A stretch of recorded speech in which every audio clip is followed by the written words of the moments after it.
mo werere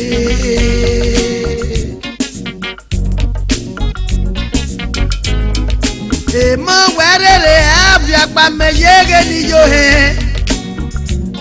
afiapa meye adewoke na lukote ofu o he go sasa ilori kunaba o wenu rere owo adama supoloko na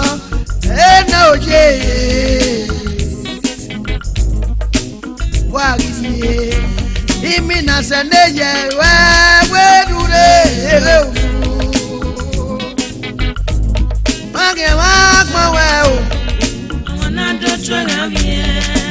opo yagije amanu wewe maga igari ono bwagi yagije magmawe o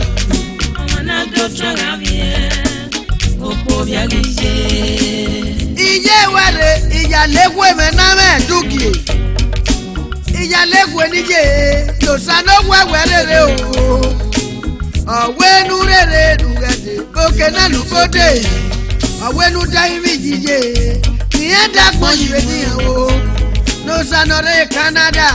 jije odole ma je wele oya kono o yalegwe menije no samendo ya duki aweli le ma pon me ma ya na mudia ni uniji o kate kate Fred no bi agbaga e noro e Montreal me Canada Uncle Freddy Akobeghian wedo imami ami o na gbase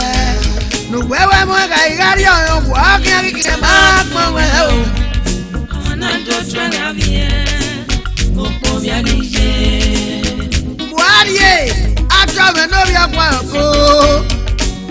ato Buhari ni e o obi dun kieme Buhari ni e ato me no bi dun kieme no wo da if you ma gba werere ato me no bi akwa ko wora o laga igba ma bi dun ki o no ya da me ko si keke e pa be dopa ate ya tere kunyu ya me ko yo wa o o we do ba maka wa gidi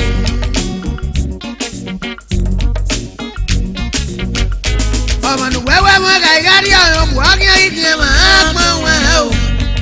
amana Dotueghavbie opo yagije agbonoga imi esa me na mo sagiede esa na mo sagiede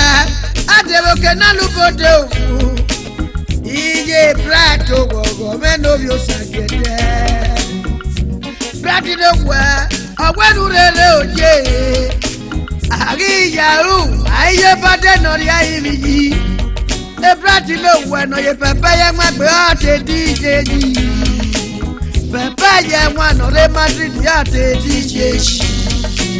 aye bade no ri ayi esa ni yoko o sasena ga mere no we awenu rere alagboja sasena ga wenu rere no wewe mo ga igari imi bo akin kike ma pon we o amana Dotueghavbie opo yagije no ma bia ni ye lo ki o we ebi o ne o ama bien nije okiogbie ebi oko ebi o we ki e no de o ama bien nije okiogbie ebi oko ugi asioko ga na de yako ama bien nije okiogbie ebi oko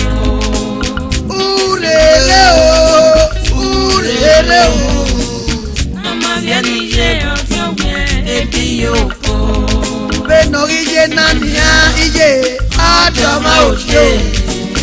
ama bien nije okiogbie ebi oko amonu yaka koko ga fiamone o ama bien nije okiogbie ebi oko beno ije nania ije adama oje ama bien nije okiogbie ebi oko beno ije nania ewe adama oje